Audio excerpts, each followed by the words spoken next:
Caitlin. So thanks for reaching out about this question. The first thing I want to do is just read through it and we'll sort of jump through Polly's principles and make sure we understand the problem and decide on our strategy and go from there. So the problem says find the least common multiple of each of these pairs of numbers by the method of intersection of sets of multiples. And so this of multiples is sort of redundant. In lessons, I think I just called it intersection of sets. We know we're going to be using sets of multiples because we're looking for the least common multiple. So I hope this didn't throw you off too much because it's kind of like just a fancier, longer name, but we're just using the method of intersection of sets here. So let's start with Polly's first principle, make sure we understand the problem. Our job here is to find the least common multiple. We're given three pairs of numbers. Our first pair is 18 and 21.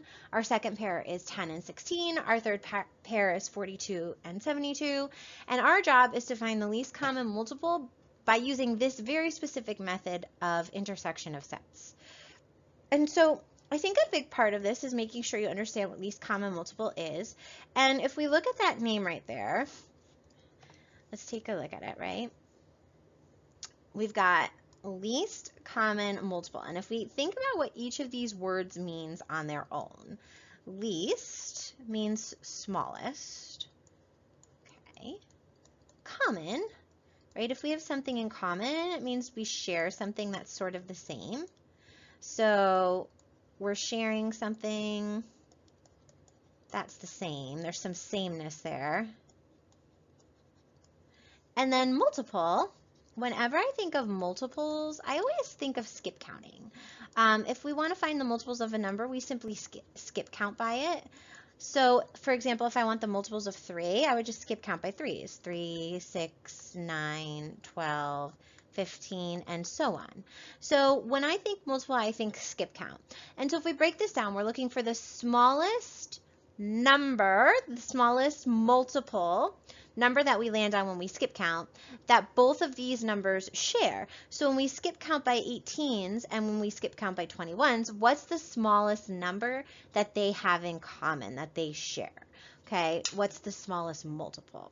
And then same for 10 and 16 and 42 and 72. And so now that we understand the problem, right, Polly would say we need to devise a plan. Actually, we're told which one we need to use. We have to use intersection of sets here. So we're sort of given our plan. So now let's execute it.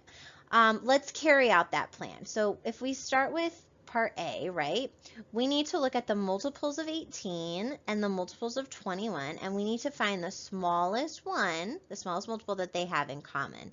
And I need to use that intersection of sets. So I need to make a set of the multiples of 18 and a set of the multiples of 21. So let me start with my set of multiples for 18. I'm just going to call this M18 multiples of 18. That's what I'm calling my set. I'm going to be using brackets for my notation here. So I need to find all the multiples of 21. Now I'm not going to find every single one.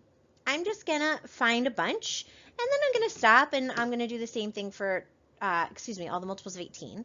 I'm just going to find a bunch and then I'm going to stop and I'm going to do the same thing for 21 and I'm going to see if any of them overlap. So the first multiple of 18 times 1 is just 18. Then if we think about, okay, if I keep skip counting by 18s, so 18 times 2, right? If I had two 18s, that would be 36. That's another multiple.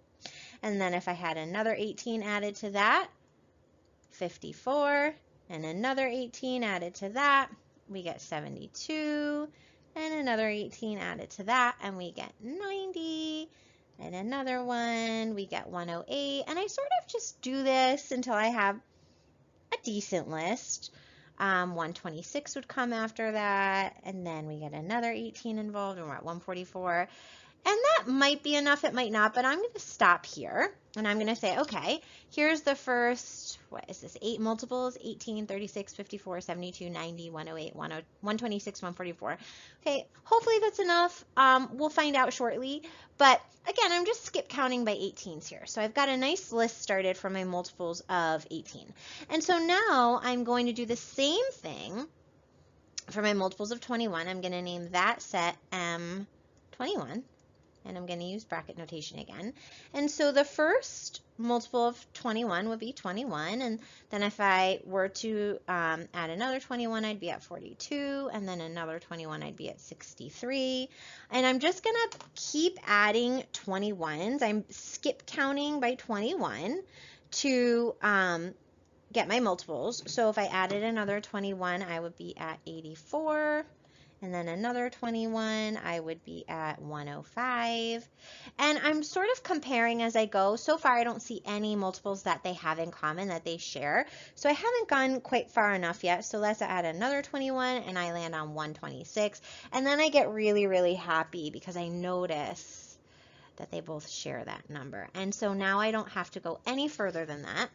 So if I think about what is, again, going back to that, making sure we understand the problem, the smallest common multiple, the smallest number that they have in common when we skip count, right? I found it. It's 126. And so if I think about the intersection of those sets, all that is saying is, okay, if I made a set and I called it the intersection of multiples of 18 and 21, and I listed every single multiple that these two numbers shared, and mathematically we know that 126 is not going to be the only multiple they share. Because they share a multiple, there will be more. However, I know that would be the first one in the list, right? There are other multiples that they will share. I don't need to look for any other multiples they share though, because all I wanted was the smallest one, and I found it. So even though there would be more numbers in this set here, okay, I don't really care about that because I've answered this question. This is as far as I need to go. But all this is saying is if you thought about the set of every single multiple that 18 and 21 had in common that they shared where they overlapped, right? If I thought about that list, what would be the smallest one? And so this would be the smallest one. And so the answer here is 126. And so whenever you are using the method of intersection of sets, you can take this, you can make this sort of your plan of action, list out the multiples. So for the next part, I'm gonna, list out the multiples of 10, and then I'm gonna list out the multiples of 16. And whichever multiple that they share and have in common, that's the smallest, that would be my answer. I'm just always looking for the smallest one that they have in common. So let me know if you have any other questions about this. I saw that I had another email from you, so I'll take a look at that in a minute. But if you have any more questions about this, let me know. Thanks, Caitlin.